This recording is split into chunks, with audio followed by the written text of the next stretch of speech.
saya tadi sampaikan Pak Rektor, ini kalau ketemu dengan kolega, Bapak Ibu ini kan kolega, ini teman-teman dosen semua, pengajar, kita tukar pikiran saja Bapak Ibu.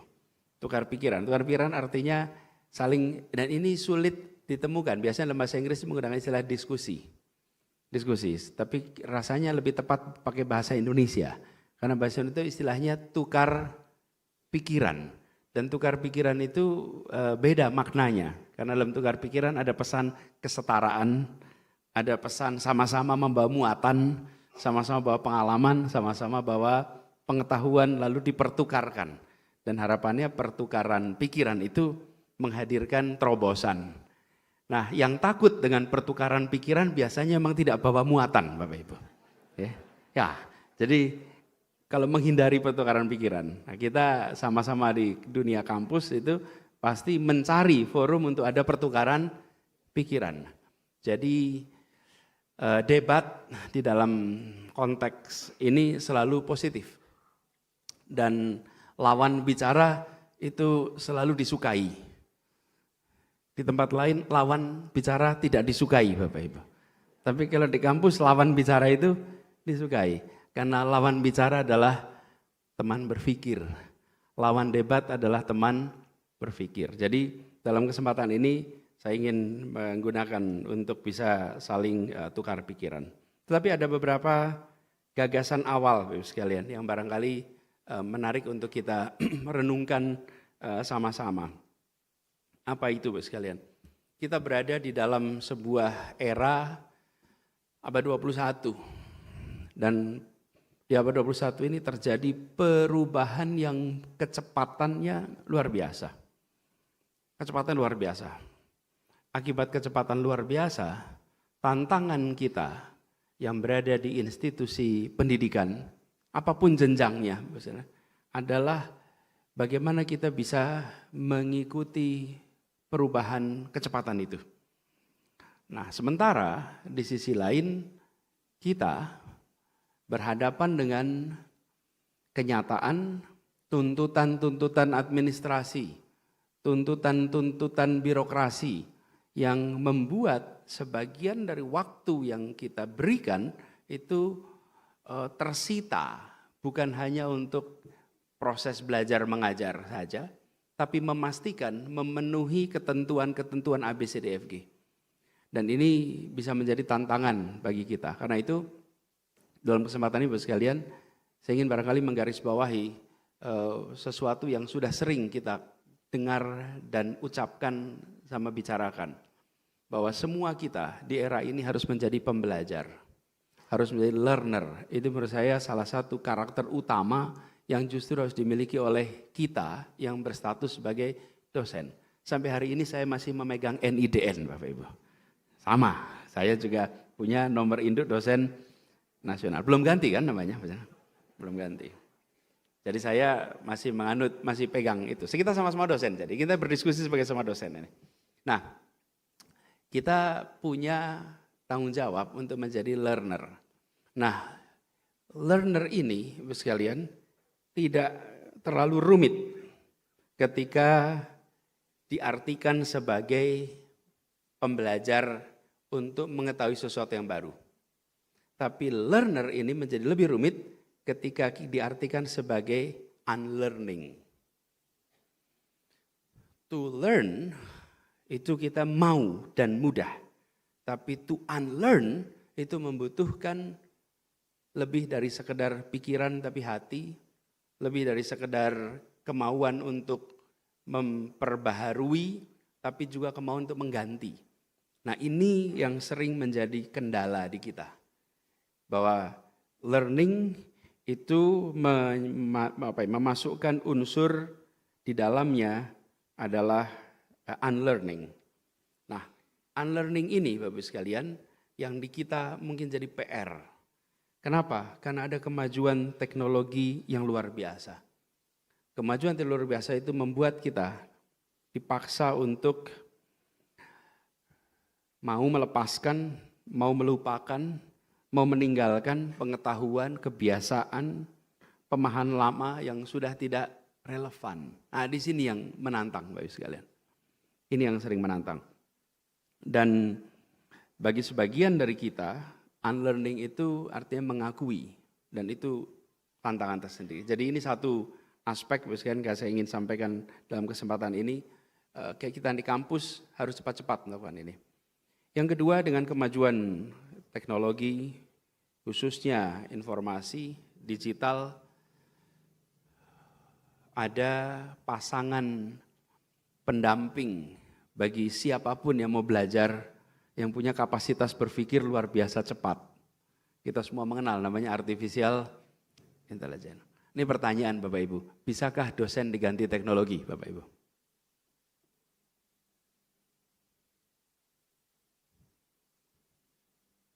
Mau pekerjaan saya dosen gitu ya, masuk dosennya diganti teknologi gitu ya. Ya, tapi sebenarnya bisa nggak sih sebenarnya diganti teknologi? Sejujurnya bisa nggak sih? Nggak bisa. Ibu tetap menganggap nggak bisa. Nah, Bapak ada yang kekeh nggak bisa, Bu? Ada yang kekeh bisa?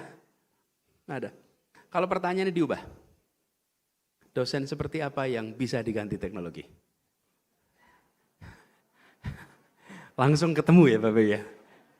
Dosen seperti apa yang tidak bisa diganti teknologi? Ada Bapak Ibu? Ada. Nah, kita harus menjadi yang mana nih Bapak Ibu? Nah itu. Jadi pilihan bisa diganti dan tidak itu bukan pada teknologinya, tapi pada kitanya.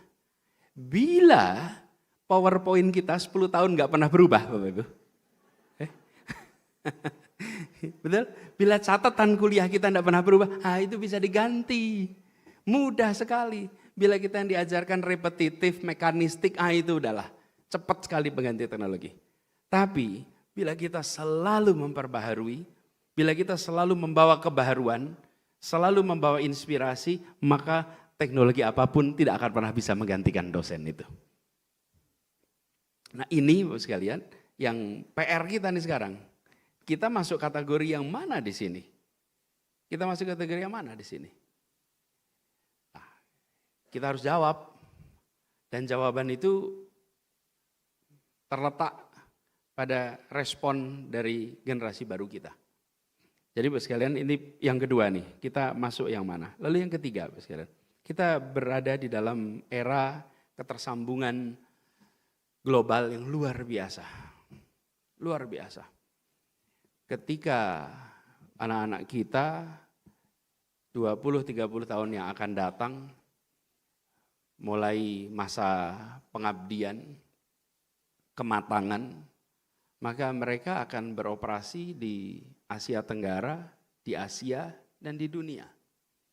Karena itu perspektif kita dari sekarang barangkali sudah harus mulai dipikirkan untuk selalu menempatkan perspektif global, regional di dalam apapun proses pembelajaran yang terjadi.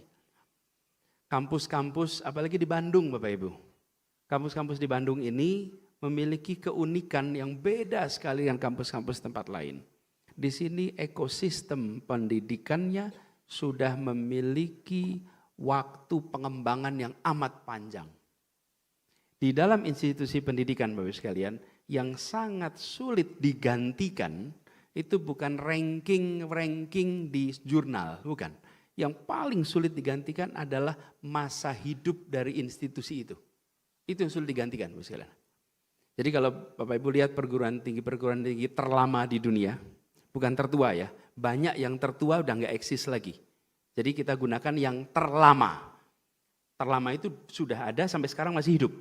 Semua institusi terlama itu memiliki akumulasi pengalaman di dalam institusi pendidikannya yang sulit digantikan. Bapak Ibu lihat di Korea Selatan, Bapak Ibu lihat di Cina, begitu banyak perguruan tinggi yang ranking dunianya sampai ke puncak. Sampai ke puncak. Tapi dia belum bisa membangun institusi, ekosistem institusinya seperti institusi yang usianya 400, 500, 300 tahun, tidak bisa itu. Yang mereka bisa kalahkan itu rankingnya, untuk risetnya, untuk pengajarannya, tapi ekosistemnya sulit. Karena ekosistem ini waktu. Nah Bandung Sebuah ekosistem pendidikan yang usianya salah satu yang paling panjang di Indonesia.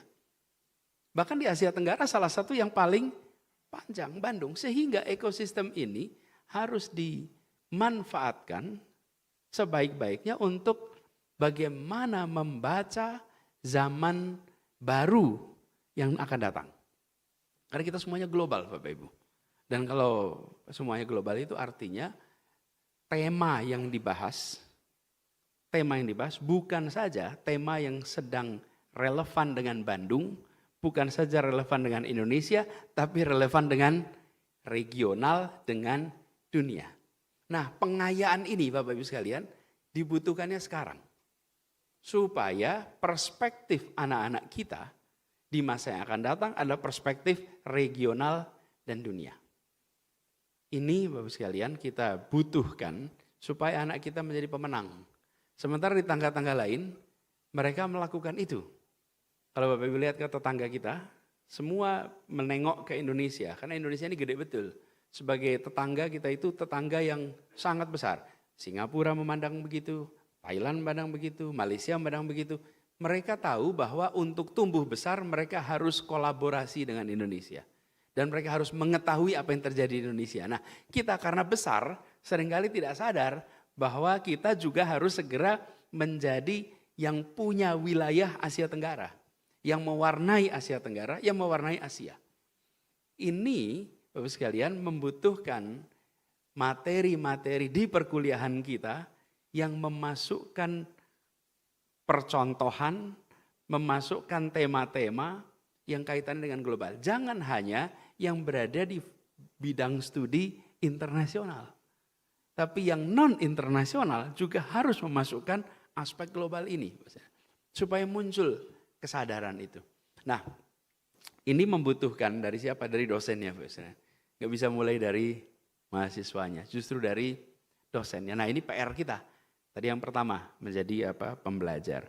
Jadi Bapak sekalian yang kami hormati, kalau kita aspek ketiga ini bisa kita perkuat, maka ini akan menjadi satu kekuatan luar biasa. Lalu yang poin keempat, barangkali poin terakhir untuk pemantik diskusi saja, Bapak sekalian, bahwa mau tidak mau kita akan memanfaatkan teknologi digital. Ini tidak ada pilihan. Karena itu bagi kita semua yang berada di kampus harus siap untuk menjadi pembelajar yang tidak kalah dengan mahasiswanya. Bukan di dalam bersosmed Bapak Ibu. Nanti indikasinya jumlah posting gitu, bukan. Kalau posting itu soal lain gitu.